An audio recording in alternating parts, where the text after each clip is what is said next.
తెనాలి వస్త్ర వ్యాపార రంగంలో అత్యంత క్వాలిటీతో 30 ఏళ్లుగా విశేష అనుభవం కలిగిన రిమ్ జిమ్ రెడీమేడ్ గార్మెంట్స్ వారి 30వ వార్షికోత్సవ శుభాకాంక్షలతో క్రిస్మస్, నూతన సంవత్సర మరియు సంక్రాంతి పండుగల అదిరిపోయే స్పెషల్ ఆఫర్స్ ఇప్పుడు మీకోసం.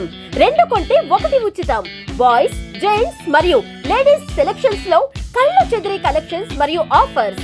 త్వరపడండి, ఆఫర్ స్టాక్ ఉన్నంత వరకు మాత్రమే. Rimjhim readymade garments, main road, Tenali. Cell number 9704260669. Sashi sweets మరియు కేక్స్ మేళా గత 3 దశాబ్దాలుగా కేక్స్ మేళాను నిర్వహిస్తూ తెనాలి మరియు పరిసర ప్రాంత ప్రజలను అలరిస్తున్న శశి డెలిషియస్ వారి స్వీట్స్ మరియు కేక్స్ మేళా డిసెంబర్ 30, 31, జనవరి 1 తేదీల్లో వివిధ రకాల వందలాది మోడల్స్ తో అలరించనున్న కేక్స్ మేళాను సందర్శించండి. నంబర్ 9335589999. శశి గ్రూప్స్ వారి క్రిస్మస్ మరియు నూతన సంవత్సర శుభాకాంక్షలు.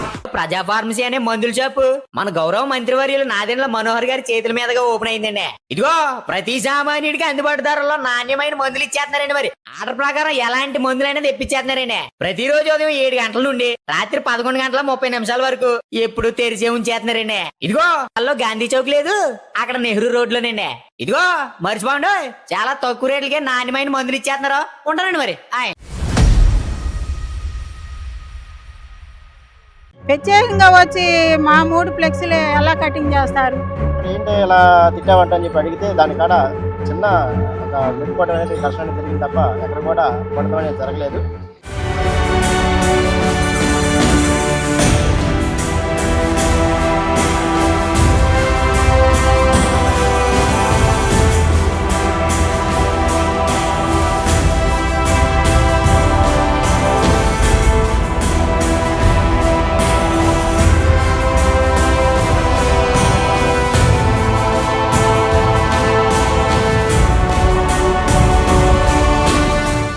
తెనాలి వహాబ్ చౌక్ వద్ద ఈరోజు ఉదయం ఫ్లెక్సీ తొలగింపు సందర్భంగా ఏర్పడిన వివాదంలో తమ తప్పేం లేదని మున్సిపల్ 13వ వార్డు కౌన్సిలర్ కుర్రా సుజాత దంపతులు చెప్తా ఉన్నారు.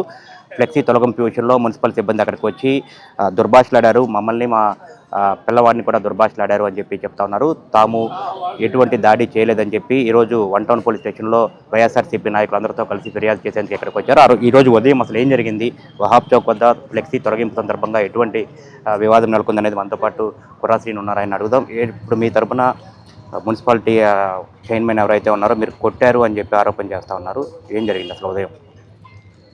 ఈరోజు ఉదయం 10 గంటల సమయంలో మా బాబు ఫోన్ చేశారు. జగన్ గారి పుట్టినరోజు సందర్భంగా అక్కడ కొన్ని ఫ్లెక్సీలు ఏర్పాటు చేసి 21వ తారీఖున బ్లడ్ క్యాంప్ ఏర్పాటు చేయడం జరిగింది. ఆ ఫ్లెక్సీలు ఆల్రెడీ తొలగించాలని చెప్పి ఆలోచనలో మేము ఉన్నాము. ఈలోపు వాళ్ళు వచ్చి ఎలా పెడితే అలా లాగుతుంటే అప్పుడే మా బాబు అక్కడికి వచ్చాడంట. అన్న మన వాళ్ళు తీస్తారన్న ఎలా అంటే వాళ్ళు అలా లాగంగానే అక్కడ సీసీ ఫుటేజ్ కూడా చూడండి, అలా లాగంగానే వెళ్ళి బైక్ మీదకి వెళ్ళి అతని మీద పడపోయింది. అది పైన కట్ చేసేసరికి అన్న మా వాళ్ళు తీస్తారన్న అని చెప్పే కదా అని మా అబ్బాయి అనేసరికి మా అబ్బాయిని అనకూడని మాటలు, బూతులు ఎలా పెడితే అలా మాట్లాడటం జరిగింది. ఆ తర్వాత నేను అక్కడి నుంచి అక్కడికి రావడం జరిగింది. ఆ సమయంలో మరి వెంకటరావు గారిని ఇలా చేయడం కరెక్ట్ కాదండి, అలా అంటాం కరెక్ట్ కాదని చెప్పి అనడం జరిగింది. దానికాడ వారు వెళ్ళిపోయి మున్సిపల్ ఆఫీస్కి వెళ్ళిపోయి అక్కడి నుంచి ఏదో మరి మొత్తానికి వచ్చి ఇక్కడికి మరి 1 టౌన్లోకి వచ్చి ఇక్కడ కేసు పెడతాం జరిగింది. వాడు మేము కూడా అక్కడికి వచ్చి ఆ వహాబ్ చౌక్లో ఏం జరిగింది అక్కడ సీసీ ఫుటేజ్ చూడండి, చూసి విచారించండి అని చెప్పి సిఐ గారికి కూడా రిటర్న్ కంప్లైంట్ మేము వేయడం జరిగింది. కానీ ఒక మహిళ మరి 13వ వార్డు కౌన్సిలర్గా ఉన్న ఆమెని మరి అలా ఆమెను తిడతాం చాలా బాధాకరం. మరి మున్సిపల్ అధికారి ఉండి గవర్నమెంట్ బాధ్యత కలిగిన ఉద్యోగులు ఉండి అతను ఆ మాట అనేది చాలా తప్పు అని చెప్పి నేను తెలియదు. అంటే అతను ప్రధానంగా వాళ్ళు ఆరోపిస్తున్నది ఏంటంటే మీ అబ్బాయి అతన్ని బూతులు తిట్టాడు, ఫ్లెక్స్ తొలగించుకుంటే బూతులు తిట్టారు, ఈ నేపథ్యంలోనే మేము అక్కడి నుంచి వెళ్ళిపోయాము, ఆ తర్వాత మీరు వేరే చోటకి ఫోన్ చేసి వచ్చి ఆపి మరీ కొట్టారు అని చెప్పి చెప్తా ఉన్నారు. అది అయితే జరగలేదు, అట్లాంటిది ఏం జరగలేదు. మరి అతనే ఎట్లా పడితే అట్లా మాట్లాడాడు కాబట్టి అతనే అడగండి. మీరున్నారమ్మా, మీరు జరిగింది ఏం జరిగింది, మీ అబ్బాయి మీకు ఏం చెప్పారు, అసలు ఈ పొద్దు నుంచి జరిగిన ఇష్యూలో వాస్తవాలు ఏంటి? సార్ మరి వాళ్ళు 10 గంటలకి రావటం జరిగింది. వచ్చి ఆ ఫ్లెక్సులు తీస్తుంటే మా బాబు వెళ్ళటం జరిగింది. వెళ్ళి అన్న మా కుర్రోళ్ళు వస్తారు తీస్తారు అని చెప్పడం జరిగింది. వాళ్ళు అయినా వినకుండా పైకెక్కి ఆ ఫ్లెక్సులు కట్ చేసేది కింద కటింగ్ ఉంటుంది, కింద ఒకళ్ళు పట్టుకోవాలి, పైకెక్కి ఇంకొకళ్ళు కట్ చేయాలి. వాళ్ళు ఏం చేశారంటే ముందే పైన కటింగ్ చేసేసారు, కింద పట్టుకోకుండా ఆ ఫ్లెక్స్ ఇట్లా ఒరిగి ఆ రోడ్డును పోయే వాళ్ళ బైక్ మీద వెళ్ళి అతనికి తలకి దెబ్బ తగలపోయింది, అది ఆయనకి తగలపోయింది. తగలపోయినప్పుడు మా బాబు అన్న అది అట్లా చేయమాకండి, మా కుర్రోళ్ళు వస్తారు. దానికి తోడు ఆ ఫ్లెక్స్ కూడా చించారు వాళ్ళు. మా దగ్గర వీడియోస్ కూడా ఉన్నాయి, కావాలంటే చూపిస్తాం. ఫ్లెక్స్ కూడా చినిగింది. అన్న మా కుర్రోళ్ళు వచ్చి తీస్తారన్న ఒక్క మాట తప్ప మా బాబు ఎటువంటి నోరు జారలేదు, ఏమీ మాట్లాడలేదు. కాకపోతే వెంకట్రావు గారే ఆయనే మా బాబుని ఇంకా నోటికి వచ్చినట్టు మాట్లాడి బూత్ మాటలని నేను చెప్పకూడదు. కాకపోతే ఒక ఎంప్లాయీ అయ్యుండి ఒక చిన్న కుర్రోడిని అలా నోటికి వచ్చినట్టు అట్లా మాట్లాడి తన తల్లిని అవమానించాడు. తన తల్లిని అంటే ఎవరు? 13వ వార్డు కౌన్సిలర్ని నేను. ఒక కౌన్సిలర్ని, ఒక లేడీని అట్లా నా క్యారెక్టర్ని, నా బిడ్డ పుట్టుకని అవమానకరంగా తను మాట్లాడొచ్చా? అది ఎంతవరకు కరెక్టు? ఒక్కసారి వహాబ్ చౌక్ రండి, మమ్మల్ని కూడా వద్దు, చుట్టుపక్కల షాపుల వాళ్ళందరూ వచ్చారు, అందరిని ఎంక్వైరీ చేయండి. మా దగ్గర సీసీటీవీ ఫుటేజ్ కూడా ఉంది. వెంకట్రావు గారు ఎలా మాట్లాడారో, మా బాబు ఎలా మాట్లాడారో ఒక్కసారి మీరు వచ్చి ఎంక్వైరీ చేస్తే బాగుంటుంది. ఈ విషయం గురించి మున్సిపాలిటీ ఉన్నతాధికారులకు కానివ్వండి, మీరు కౌన్సిలర్గా ఉన్నారు కాబట్టి చైర్పర్సన్ గారి దృష్టికి తీసుకువెళ్ళారా మీరు? చెప్పాను. నేను కమిషనర్ గారికి ఫోన్ చేశాను, చైర్పర్సన్ గారికి ఫోన్ చేశాను. కాకపోతే కమిషనర్ గారు నా ఫోన్ తీయలేదు.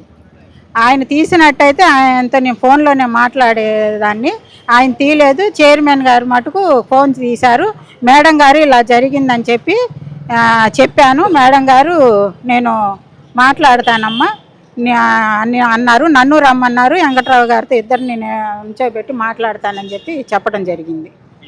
ఈరోజు మీకు వాళ్ళు మీ మీద కంప్లైంట్ ఇచ్చారు పోలీస్ స్టేషన్లో, మీరు కూడా వాళ్ళ మీద ఏదన్నా కంప్లైంట్ ఇచ్చారా? ఇప్పుడు వాళ్ళు కంప్లైంట్ ఇచ్చాక మేము కూడా కంప్లైంట్, ఇప్పుడు మేము సిఐ గారికి మేము కంప్లైంట్ ఇవ్వటం జరిగిందండి.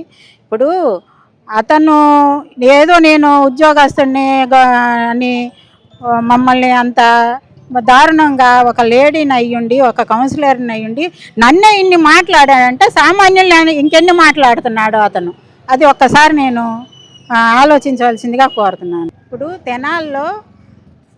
తెనాలి టౌన్ మొత్తం కటింగ్ పెట్టినప్పుడు మొత్తం ఫ్లెక్సులు అన్నీ తీయాలి, కానీ వచ్చి మా ఫ్లెక్సులే తీయడం జరిగింది. అదే లైన్లో మరి ఉన్న ఫ్లెక్సులు మొత్తం తీయకుండా మరి మా 3 వారికే ఎందుకు తీయాల్సి వచ్చింది?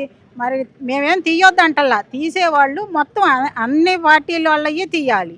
ప్రత్యేకంగా వచ్చి మా 3 ఫ్లెక్సులే ఎలా కటింగ్ చేస్తారు? ఒక్కసారి మీరు వహాబ్ చౌక్ వెళ్ళండి. ఇప్పుడు ఆ వహాబ్ చౌక్ వెళ్ళి ఒక్కసారి ఎంక్వైరీ చేయండి. మరి అటు ఫ్లెక్సులు ఉన్నాయి, ఇటు ఫ్లెక్సులు ఉన్నాయి. ఇప్పుడు మేము తీసిన మా ఫ్లెక్స్ తీసిన కాడ మరి వేరే వాళ్ళు మళ్ళీ అమ్మటే ఎలా ఫ్లెక్స్ కట్టారు? సరే, మరి వాళ్ళు ఫ్లెక్స్ కట్టినప్పుడు వీళ్ళు ఎలా చూస్తూ ఉన్నారు? మరి అందరూ సమానమే కదా.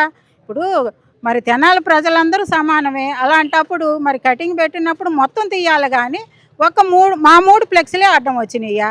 మరి కతిమై ఫ్లెక్స్లు అడ్డం రాలేదా? ఎందుకని చేయట్లేదు? మరి ఇది కావాలని చేశారా?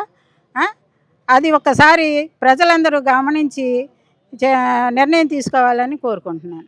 ఖచ్చితంగా చూసుకుంటే ఈరోజు ఉదయం నుంచి జరుగుతున్న విషయానికి సంబంధించి 13వ వార్డు కౌన్సిలర్ కుర్రా సుజాత, కుర్రా శ్రీను వారి భర్త ఎవరైతే ఉన్నారో వారు 1 టౌన్ పోలీస్ స్టేషన్కి వచ్చి పార్టీ నాయకులందరితో కలిసి కంప్లైంట్ అనేది కూడా ఇచ్చినట్టుగా కూడా చెప్తా ఉన్నారు. అయితే ఆ ఫ్లెక్సీ వివాదంలో తమ తప్పేం లేదని చెప్పి కూడా వీళ్ళు చెప్తా ఉన్నారు. ఉదయం 21వ తారీఖు వైఎస్ జగన్ జన్మదినోత్సవం సందర్భంగా అక్కడ బ్లడ్ బ్యాంక్ ఏర్పాటు చేసి ఫ్లెక్సీ ఏర్పాటు చేశాము.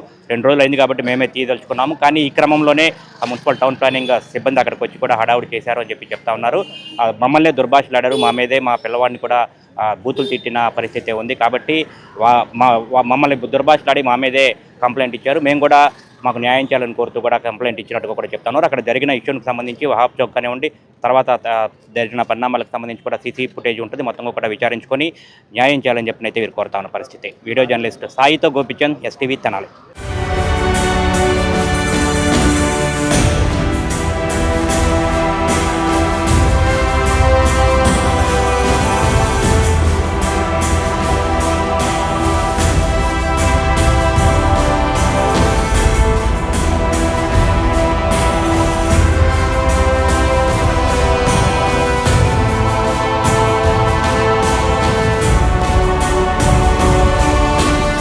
ఆంధ్ర ఆంధ్ర పారిస్ తెనాలిలో అధునాతన హంగులతో మీకు స్వాగతం పలుకుతోంది ఈ కన్వెన్షన్. వెడ్డింగ్స్, రిసెప్షన్స్, ఎంగేజ్మెంట్స్, కాన్ఫరెన్స్లు, సెమినార్స్ మరియు అన్ని రకాల ఫంక్షన్లకు అనువైన వేదిక. ఈ convention function hall AC, RTC bus stand out gate ఎదురు, తెనాలి.